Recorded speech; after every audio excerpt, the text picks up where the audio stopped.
Hi, Laura. We're good to go. Welcome, everyone. So really excited to be here. Thank you for having me. Thanks for taking time out of your day to be a part of today's conversation.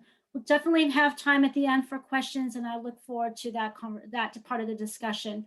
Just a little bit about me. I have been in the world of marketing all for a very long time. For probably for many of you from the 70s, if I'm sure some of you can remember that era. Anyway, Vision Edge Marketing, we founded that in 1999 with a very strong focus on how do we help companies use data analytics, process, and measurement to accelerate their growth, create customer value, and improve performance. I'm really excited to have an opportunity to talk about one of my favorite topics, which is how do you accelerate growth? I know the past year for the hotel community and the senior living community was extremely challenging. And it was a lot more about survival than it was about thriving. But I hope it won't be long before we're all thinking about how we can grow these two communities. I have spent a good portion of my career in hotels. I have to say that for the most part, they've all been really great experiences. And we'll talk a little bit about the buying journey and in these industries. And I can say that when I'm looking for a hotel as a business traveler, the things that are important to me are very different than when I might be looking for a hotel for a family getaway.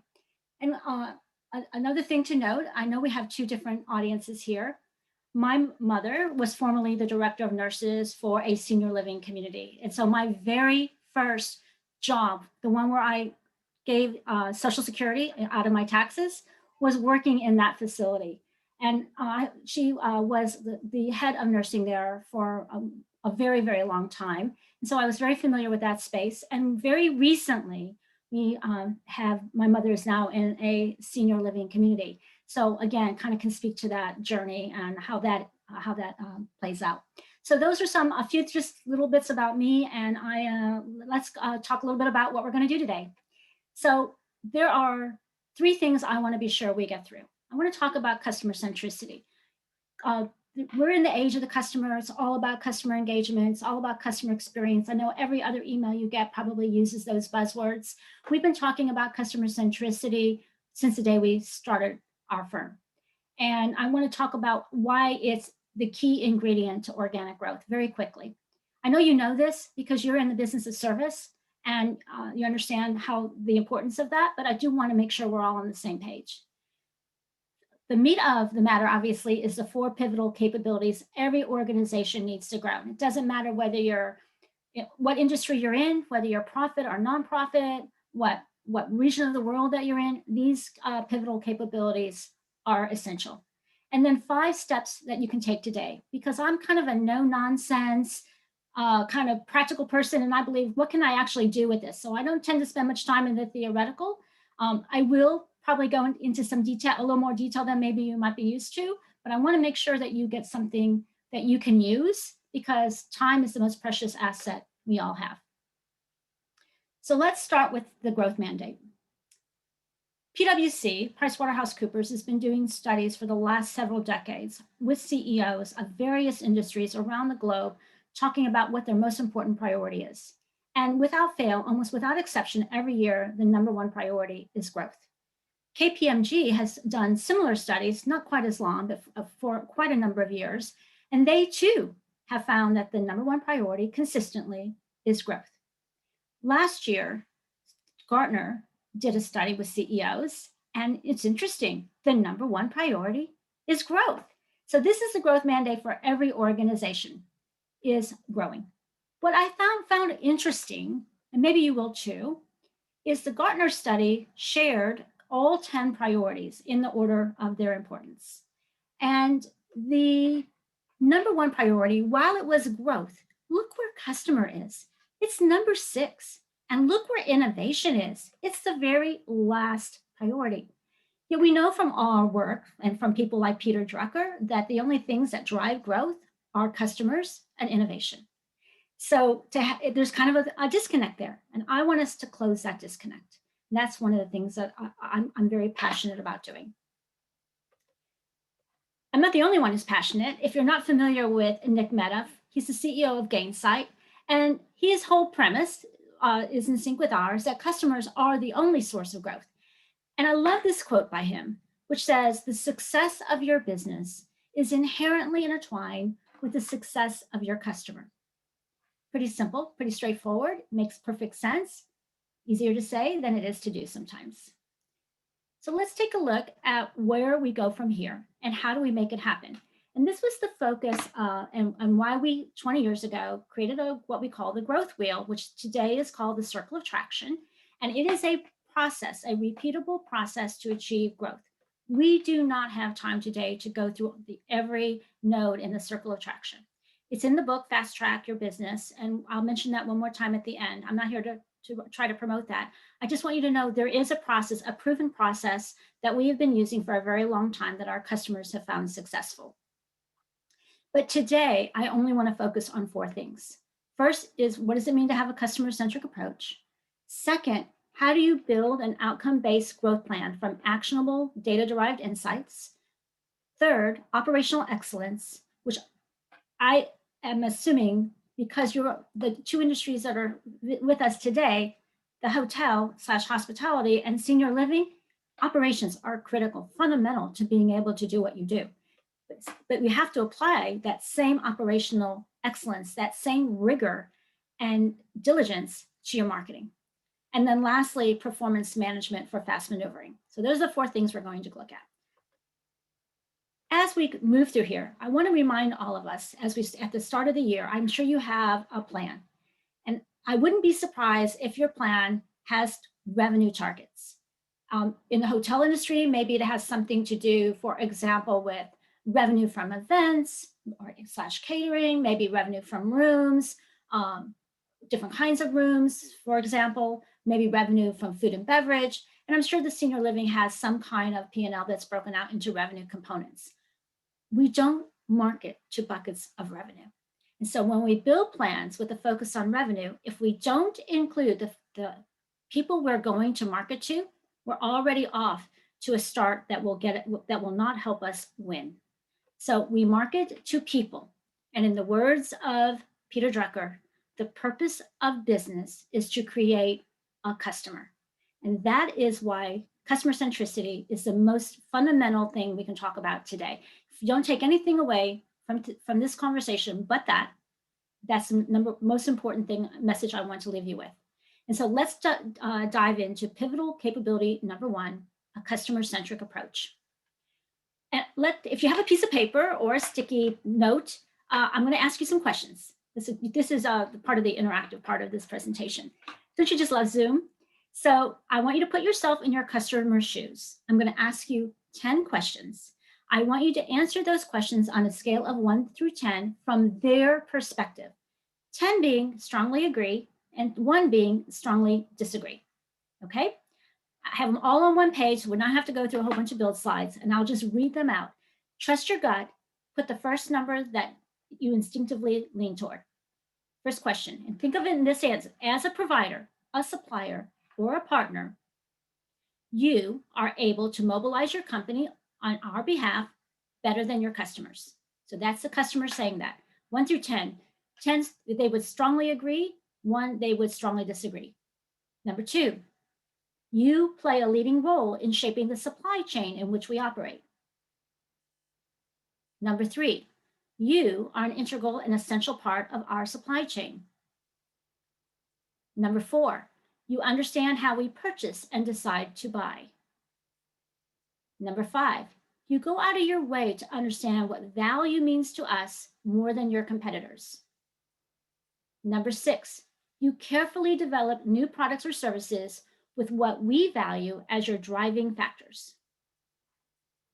Number 7, you've done a good job integrating your processes with ours.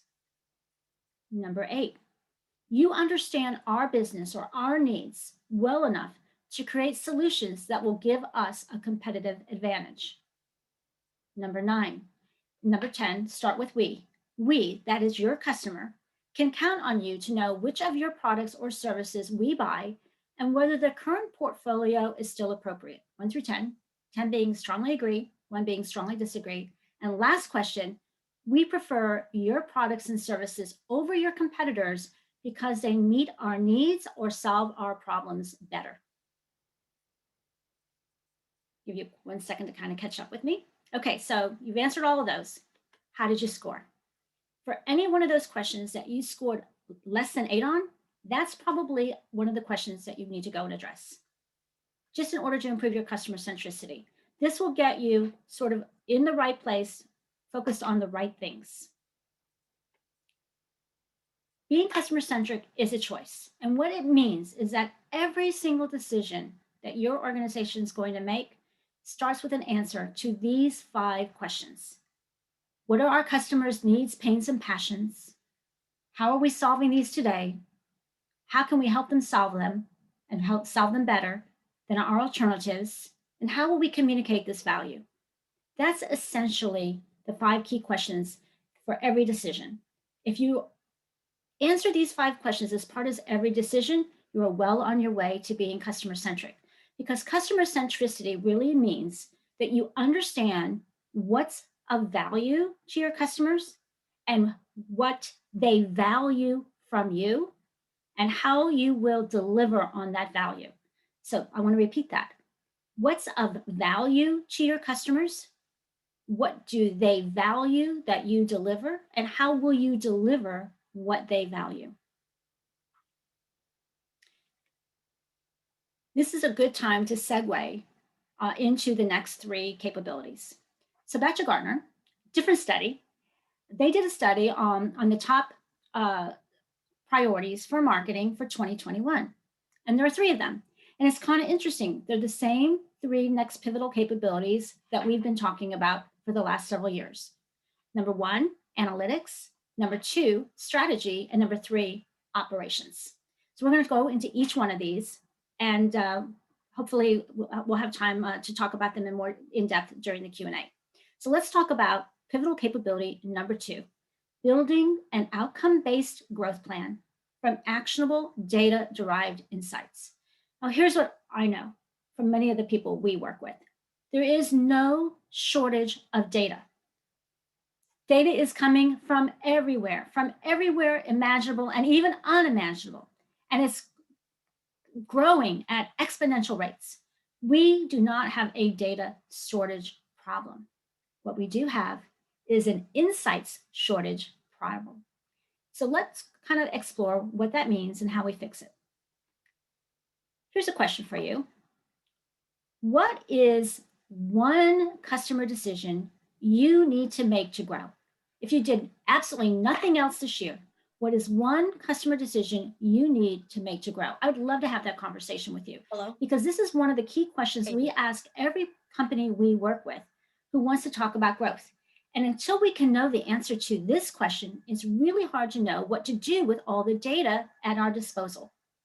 So if you don't know the answer to this question, this is a really good conversation for one of your leadership team meetings. If we knew the answer to this one, if we could make this one decision, what would that one decision be? It might be about a new service we need to bring online. It could be a new market we need to enter. It could be something we need to do for existing customers. It could be new partners that we might need to have, new channels we might need to use, a variety of different things that we need, the decision we would need to make that would help us grow. We need to know what is the one, right? So we might have a variety of things that we think we need to know, but we need to really narrow that down to focus, because companies who are really truly successful at growth are very, very focused. They don't tend to bounce around and try and do a whole myriad of things. Even the largest companies don't try to do hundreds of things. They're very, very focused on a few key things. We'll talk about that in a little bit more. So once you have this question and you have made up your mind regarding the decision you need to make, then you need to ask yourself the next question. What is the one thing you need to know that would help you with your decision? Like, this is a decision I need to make, and in order to know what the right course of action is, what do I need to know? This will really give context to your data, because otherwise we're just boiling an ocean of data, and it's impossible to do. I don't care how large an organization you are, you will bring you to your knees if you try to boil the ocean of data. So the key thing is And the wonderful words of Bernard Marr, you need to know what you need to know. This data will be in a variety of places. We're going to talk about that next. But one thing, if you just knew this one thing, you would know what to do. And that takes us to how do you find the answer? So a lot of companies like to skimp here. And I'm going to just say, please don't skimp. You need to be able to find the answer. And that may take an investment of resources. You might have to do primary research. You might have to establish a customer advisory board if you don't have one, or go to your customer advisory board.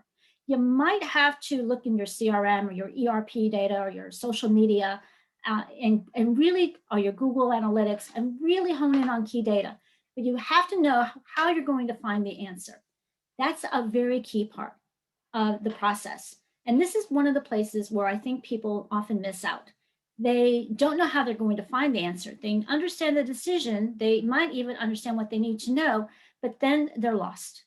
And the key to not being lost is being clear on how you're going to go find the answer and know what that's going to be. To do that today, every organization needs to be able to flex data and analytics muscle. Now, I know there's a lot of talk about artificial intelligence, deep learning, machine learning, where something else is going to do the smarts. But that's not really going to be the best approach. And I'm going to tell you why. Yes, they can crunch the data faster than we can. And it would be great to use AI for doing that purpose. But they might miss important things. They might miss non-obvious data. They will not necessarily know how to look at the data in the same lens or variety of lenses that you want. People need to be able to do that because one question will lead to the next. And you want to not only use this to derive customer insights, but you also have to put it in the context of competitor moves. And that also takes a different kind of intelligence, human intelligence. So flex your data and analytics muscle. Well, how might you do that? Let's just say that's not something you feel is one of your top strengths. How might you do that? Well, first, you've got to find the right patterns. So you got all this data, you're doing all your analysis, and the point of doing an analysis is to surface or reveal patterns. Now, the thing about patterns is that not all patterns are relevant, right? So you want to be able to look at that. And sometimes something that was a pattern is just a fluke. And sometimes a real pattern takes peeling the onion a little bit more to be able to see it. So you got to find the right patterns in your data. And that does take really good analytics. And because data is pervasive and permeates the entire organization, a lot of companies have tried to create a data or analytics center. And that can work. But if it's not properly staffed with enough people and all the entire organization is trying to use data, they will be carrying more on their shoulders than they can bear. So it is helpful if everyone in the organization today has some degree of data analytic skills. They don't have to be necessarily a data scientist, but they should be data smart, analytics savvy. They should be able to look at patterns and recognize a pattern that is germane, that is relevant. Once we have a pattern that we think is relevant, the very next thing we need to do with that in this pivotal capability is incubate that information a little bit and then see if we can derive an insight from the pattern and then write out a sentence that says, the reason this insight matters to our business is because, or because of this insight, we should be doing X, or we ought to consider Y, right? You want to get that insight and be able to understand its implications, its ripples, its ramifications to your specific business. Of course, nothing matters if you don't take action. So once you have gone through this process, you want to decide based on the patterns that are relevant, the one that has the insights that you've got, which ones are going to have the most impact, be the most meaningful, take action. Now, how do you decide which ones to take action on? Because you can't do it all. I'm going to say that again.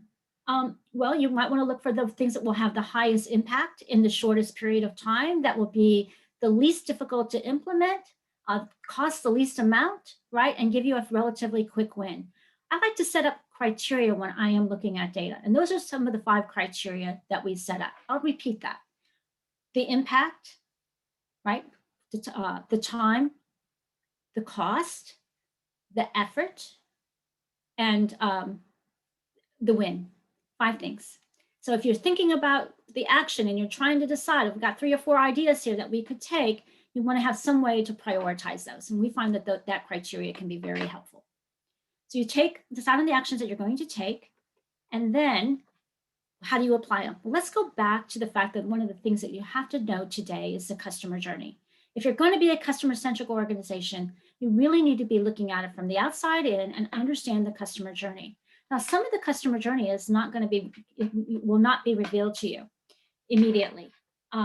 So you want the data to help you figure that out. And I love this quote by David Edelman, who says, the customer journey is an iterative, complex pinball of touch points. So I want to give you a way to look at the customer journey and try to apply it a little bit to your industries.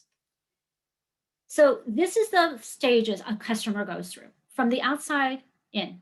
And I want to use these stages. I know if you have classic marketing training, you've probably seen other things like awareness and then demand or something, right? Something along those lines.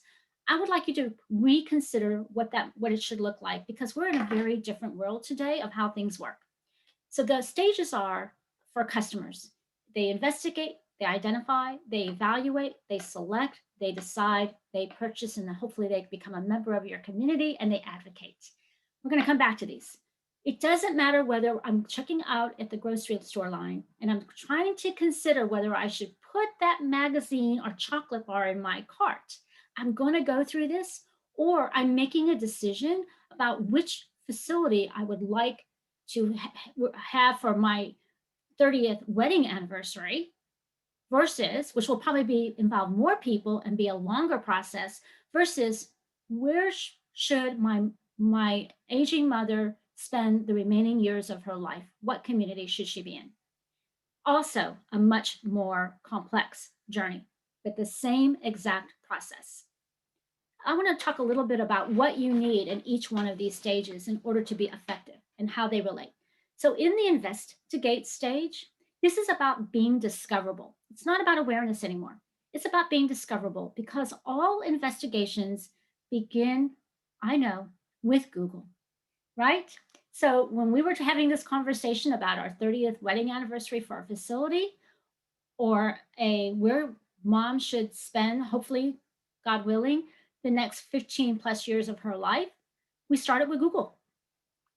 And that means we have to be discoverable. And what's really important at this stage is your keywords and your SEO.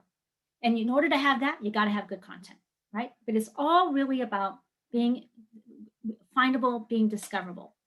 LinkedIn, peer groups like the one you're in right now, infographics, third parties, whether those are publications or analysts, are all part of this stage of the journey. Then once we've investigated, we start to hone in and narrow in or identify what we think our solutions might be. And those solutions will vary. Like, do I really, do I want a boutique hotel? Do I want a large hotel? Do we want a step down facility or not? These would be things, what kinds of solutions am I looking for? In this stage, the goal is to be engaging. That's what's critical. So having published articles out there will be really important. Ebooks, your newsletter will matter, so getting people to sign up. Educational webinars are really important, particularly in the senior living community. How-to videos or podcasts, presentations go here, checklists go here. Like one of the facilities that we looked at with my mother had a great checklist on preparing for the move. Product literature and data sheets for more technical organizations, but tip sheets, right? Tips for planning a wedding or planning an event. Expert guides, that falls into this identify, because people are in that stage of trying to figure out what makes the most sense for them and the direction they want to go. That's when they move into evaluate. And in evaluate, the key role you want to play is the role of advisor. You want to become a trusted advisor, a trusted authority. So this is where things like white papers and sales meetings and the salesperson, actual product-oriented webinars, demos, whether that's, and visual cues will be important. FAQs are really important here. Again, very important, particularly in senior living, as I can say personally. Assessments, also important. Resource pages and your ratings. So your BBB ratings, your DUNS ratings, those kinds of things will become very important here. Once we go past evaluation, we've probably narrowed our choices as a customer, and now we're in selection. And selection is really about your ability to provide proof. Now the things that matter are customer stories, customer referrals, reviews. These are really important. Fact sheets are really important here. All the personalized communication that you can possibly do, your certifications, these are the things that matter in the proof part, which is all about selection. So now they decide, they're going to make a decision and then make a purchase. Your job here is to earn the contract, to close the deal. This takes comparison charts. I remember, when we were making decisions for our 10-year wedding anniversary, well, we had a couple of comparison charts we made of our own, a pro and con list, right? That's a comparison chart. And so we had to make our own. Now that, but now facilities have gotten a lot better about doing that and helping us with that process. Making it easy to do business with you, making the legal part really easy, the agreements easy to understand in everyday language, whatever that might be. And then eventually they purchase, and the goal is to turn them into advocates. So this is the customer journey. We have to understand these steps. Then we need to understand not only the steps, but the who. And the who comes in kind of three flavors. And you're probably familiar with this. I just picked an everyday example that we've all probably encountered. We all work inside organizations. We probably have all had a conversation with someone who carries the title CFO, Chief Financial Officer. The CFO is a role, right? And you can identify them on an org chart. That's a role. And CFOs have a profile. And we are very accustomed to mixing these three words, role, profile, and persona, and using them interchangeably, that they are not the same. And they have huge implications for how we market. So if we just market to roles, CFO maybe versus CEO, right, or something like that, that would be one thing. But now when we're talking about the profile, and we want to be a little bit better about how we communicate with them, we're really saying all CFOs have these kinds of attributes. Their education, their years of they're in their career, their average income, their primary responsibilities. That's different than a persona, which is much more of a psychographic understanding of the human, right? There are different kinds of CFOs. So there are some CFOs who see themselves as very advisory, sort of a visionary lieutenant to the CEO, a strategic advisor. But then there are other CFOs who see themselves as keeping the company out of trouble, keeping the company financially solvent. So those are two different personas. Usually there's a handful of personas for every profile and role. And so that's something to think about. And that's going to be important because when you think about the hotel industry, right, or the senior living industry, there are definitely different personas, and those personas matter, right? So that's going to be really important. Understanding the journey and understanding the personas so that you can help them go through that journey in a way that will be relevant and compelling and meaningful to them. Because remember, our job is to solve a problem or give them a solution to meet a need. And that means we have to really understand them well to do that. And that goes back to what we talked about in pivotal capability number 2, the data. To build personas, you definitely have to have data, and you definitely need to be able to build patterns.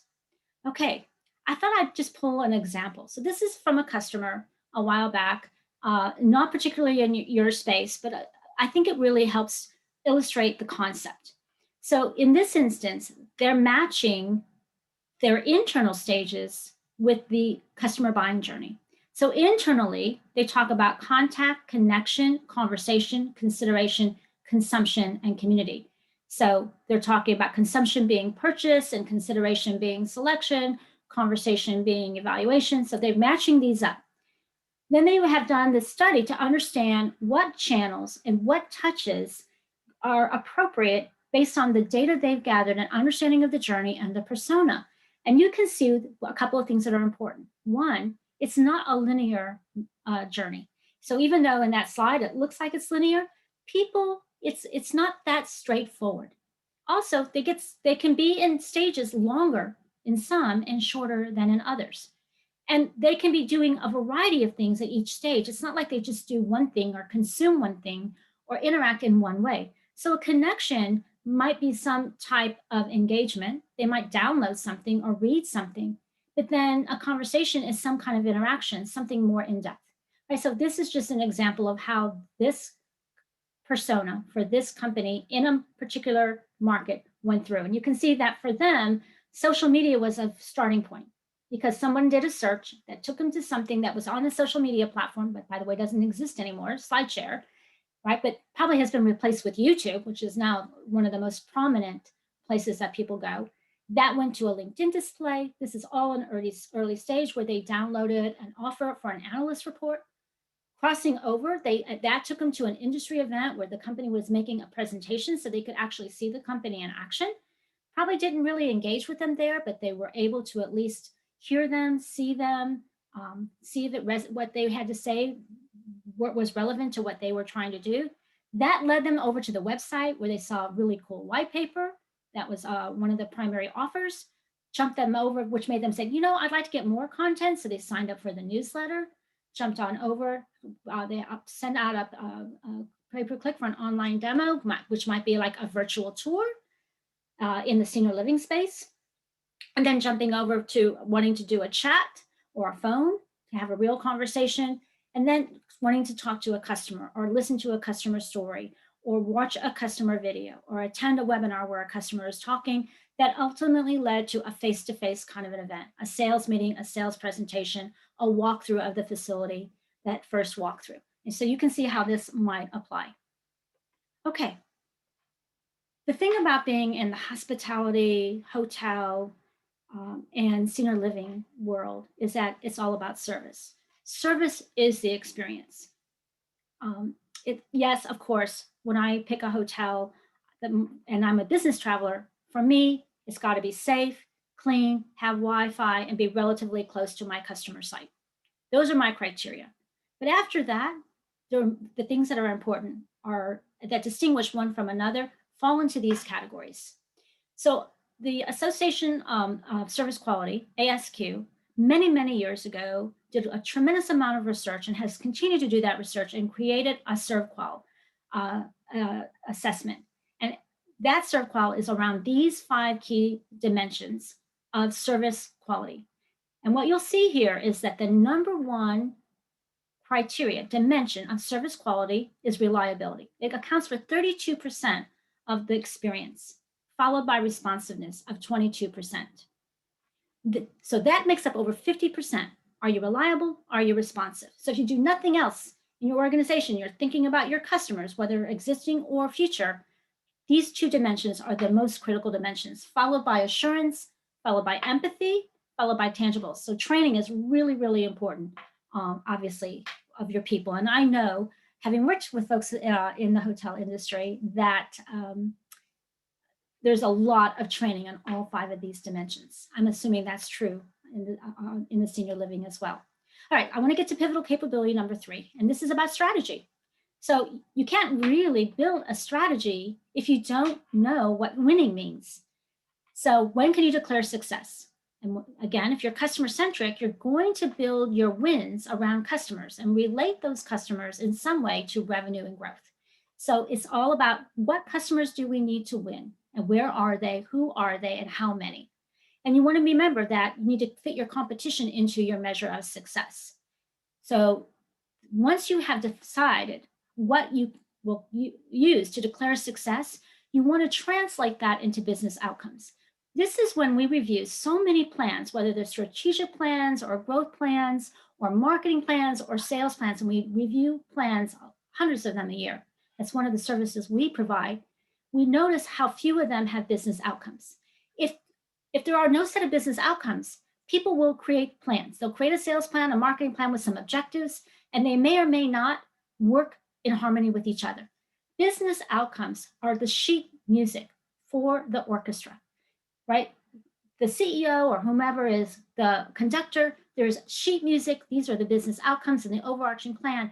And then the orchestra is made up of the individual components. You know, there's the horn section, and there's the um, uh, string section and the percussion section, right? All these different sections like sales, marketing, and service, or whatever they are, but they're all off the same sheet of music. And that's the value of a business outcome. And if those are not clear, those are not written down, those are not the starting point for every plan in your organization, then I recommend that you stop what you're doing and do that work. It is the starting point for everything that follows.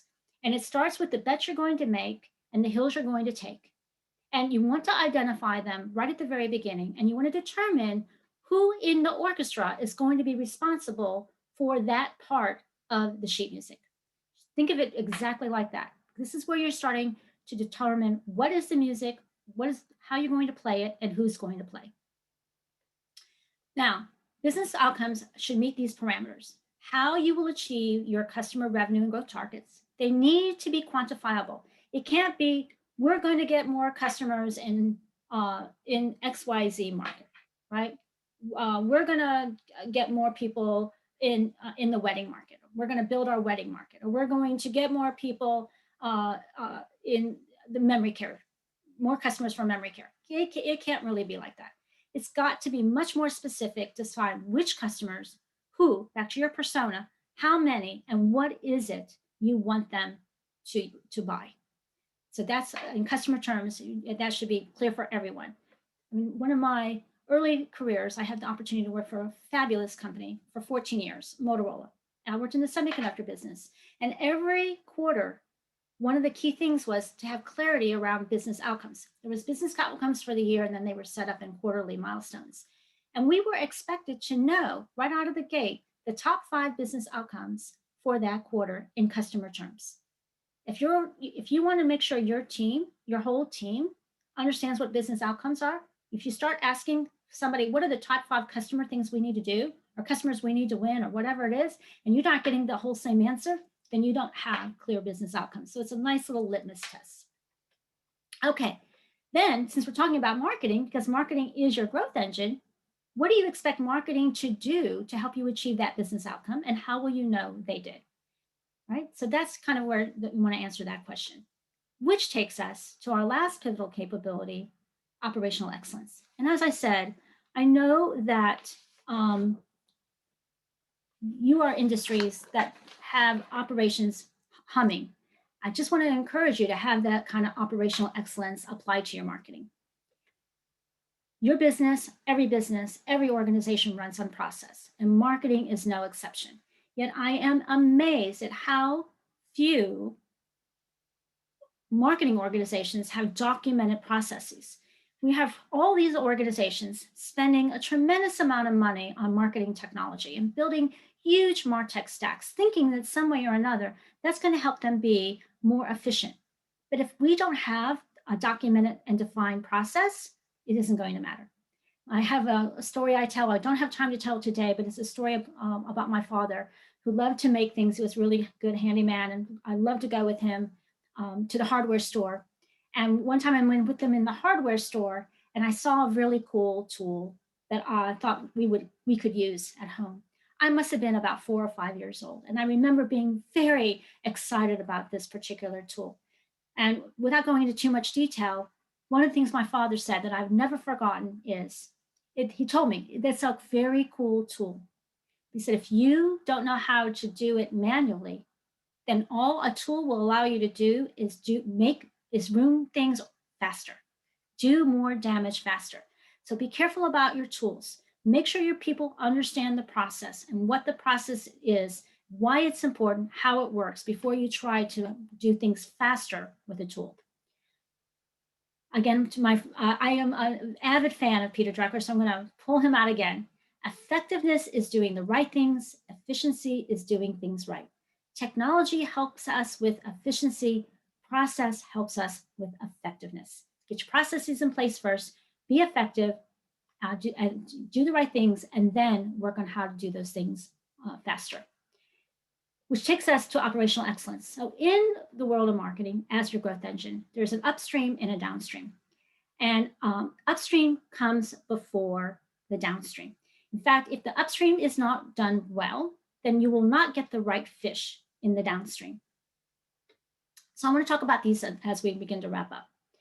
Upstream is the strategic process of identifying and fulfilling your customers' needs. It's developing really clear customer segments. It's analyzing how your customers are going to use your product and your service. And it articulates, helps you determine what is your competitive advantage in order to acquire a customer. Downstream is every effort you're going to do to motivate those customers to adopt your products and services. It's all the things you do around advertising, promotion, branding, PR, content, SEO, and any other communication or engagement you do. That's all downstream. We have a tendency often in marketing to get very enamored and focused on the downstream. But what we really need to do is be sure that we have done the upstream well. So high performing organizations use both. I want to spend a few minutes on each one. Upstream, think of upstream as demand with a capital D, because isn't that what we're trying to do, is generate demand? This defines your company's value proposition. It directs your innovation process for new services, new products. It involves how you use data and analytics to get customer insights, competitive intelligence, do that segmentation and differentiation. And the measures and metrics are very different. Category ownership, customer lifetime value, and share of wallet. I have a list of questions here that I thought might be helpful for you to understand what goes into the upstream. Things like, what problems can we solve and what solutions should we bring to market? What segments and what customers in these segments should we target and serve? How do we position our products and services for these segments and customers? How do we gain access to customers? How do we accelerate the adoption of our products or services with these customers? Which of our customers are loyal and which ones are at risk? These are the kinds of questions that are in the upstream. Very different from the kinds of things that are in the downstream. Demand with a little d. This is what supports your company's value proposition. So this is the programs that are going to deliver now. Lead gen and account-based marketing, the things that everyone talks about that are all the buzzwords today, all fall into the downstream.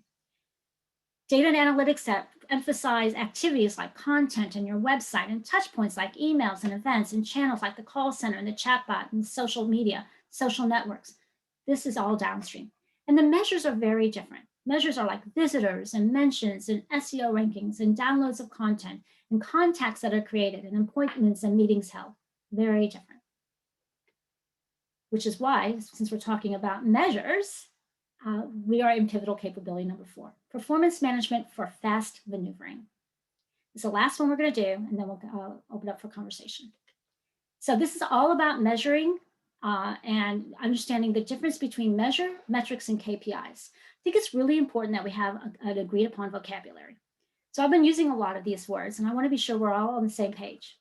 Data, measures, metrics, and key performance indicators are all related to one another, with data being the big picture and key performance indicators being a very small subset of that.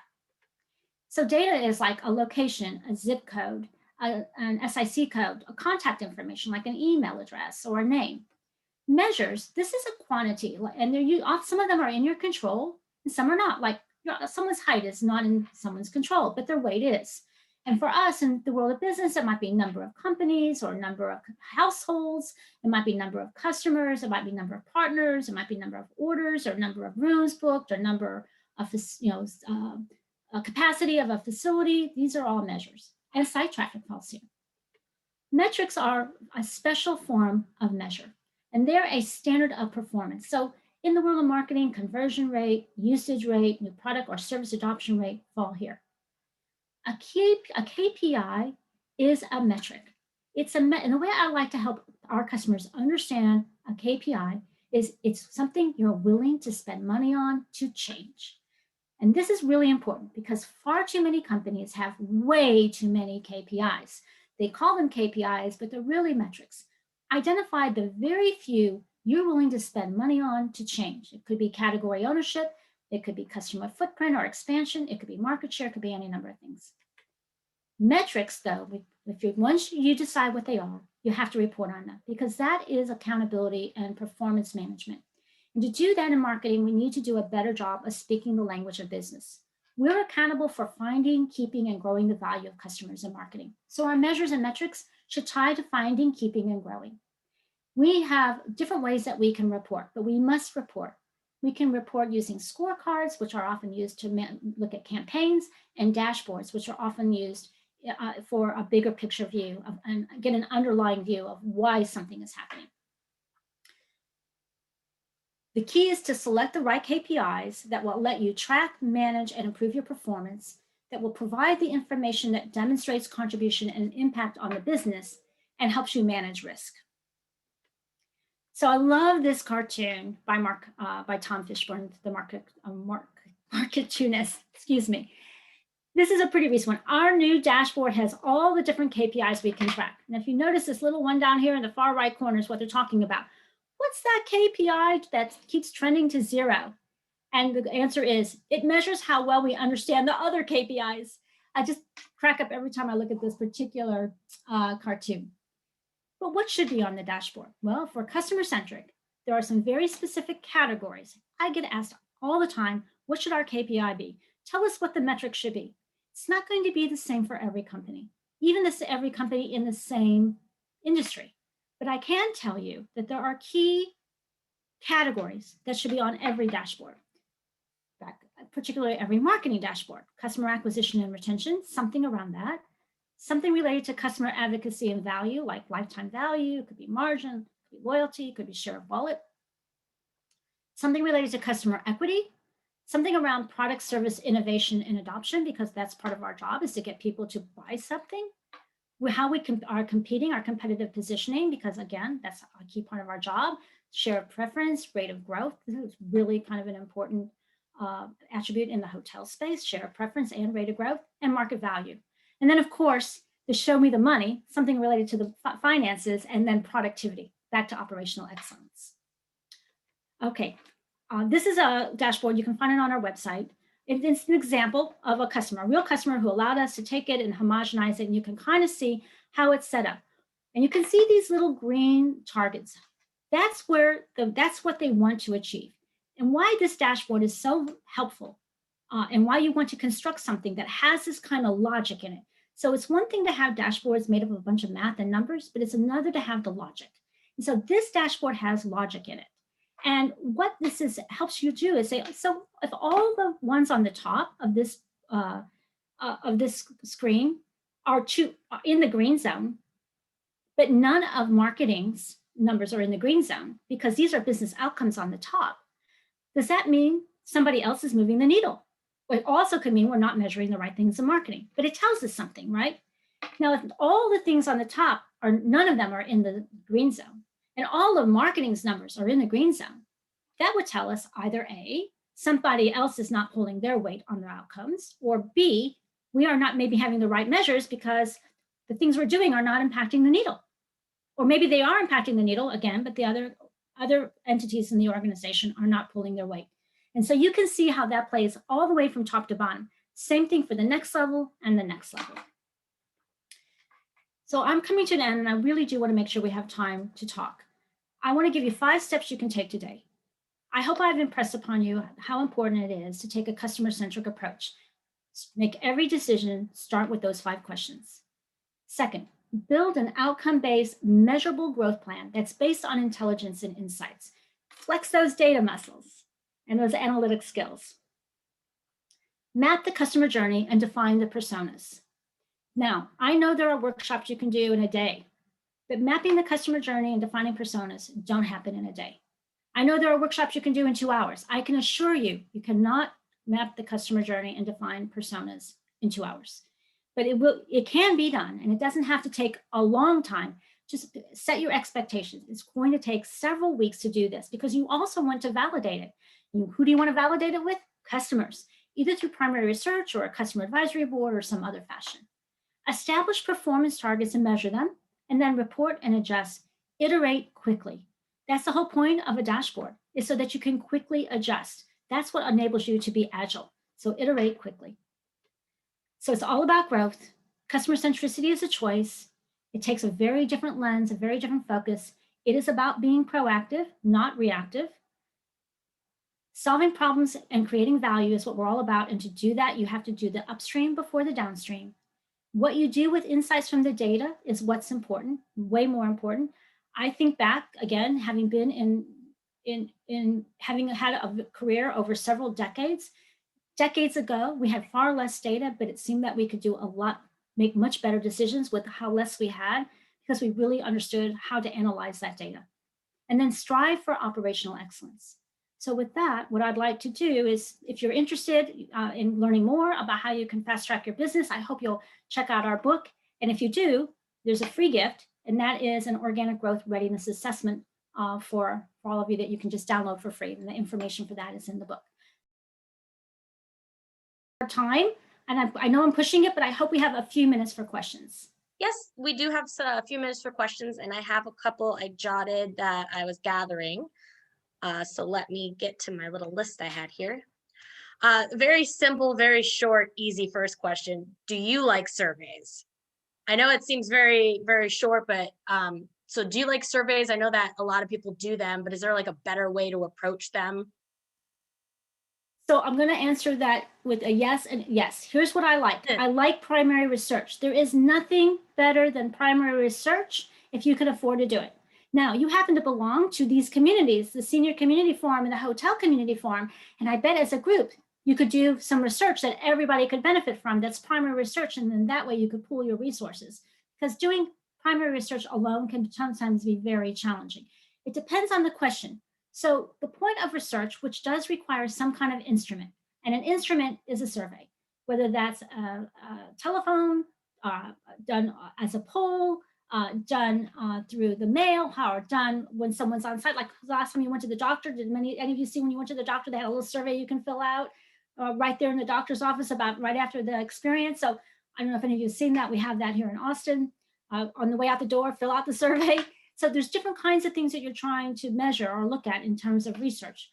But the answer, it was a short question, so I'm going to give it a short answer. Yes, please do primary research. It's not the same as listening to social media. And yes, you need some kind of instrument. And different questions take different kinds of instruments and are delivered at different times. Next question. Another question that came through near the end of your keynote, and it was, do you have a personal preference on how best communicate with customers based on the current market and current trends?